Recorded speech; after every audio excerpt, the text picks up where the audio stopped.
Well, one thing that they don't tell you about working on stuff is try not to be too big to get in the place that you need to be to actually work on stuff.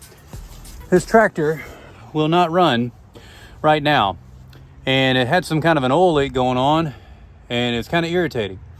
So then I was like, well, I'm just gonna start it up, see that oil leak, figure out what's going on. I don't know if I blew a hydraulic hose or oil or whatever else. Sure enough, wouldn't start. Battery went down. Battery wasn't that old. Tried charging it, wouldn't work. Tried reconditioning, wouldn't work. Waited too long, took it back. They didn't warranty it. So now, had to pay for a $200 battery. Gonna put it on and see if I can figure out, once I do get the thing running, what else is broke so I can get it working so I can actually work on it. If you remember a little while back, I made a video about you have to work on something before you can work. It's the truth. But the funny thing is, when you got a tractor broke down and the front end loader is in the way, you got to squeeze in there. And I'm going to say this. In my younger years, I was much better about squeezing into small spaces. Right now, well, not so much. If you look at these terminals, they're kind of rusty. I got to find the nut for that, but they're a little bit old. This one right here is kind of really wore out, my negative. And if you watch my video on the Bobcat being broke down, you know how important it is to have a good negative connection on a battery.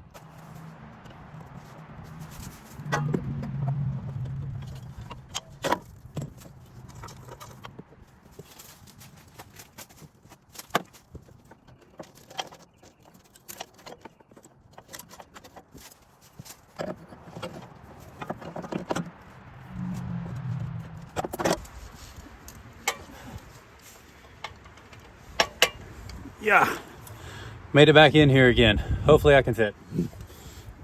Ugh.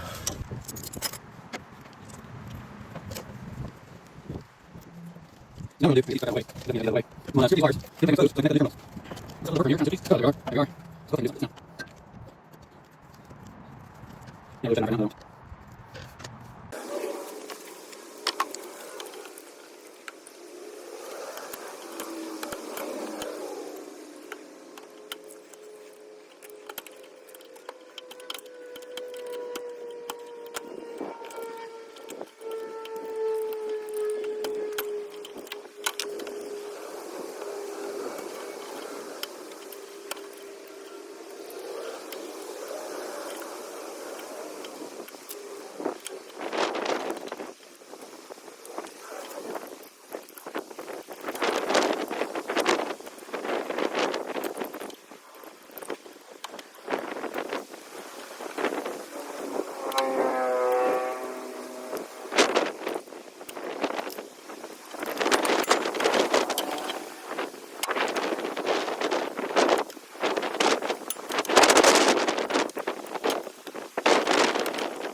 Hook into the bolt, righty-tighty, lefty-loosey.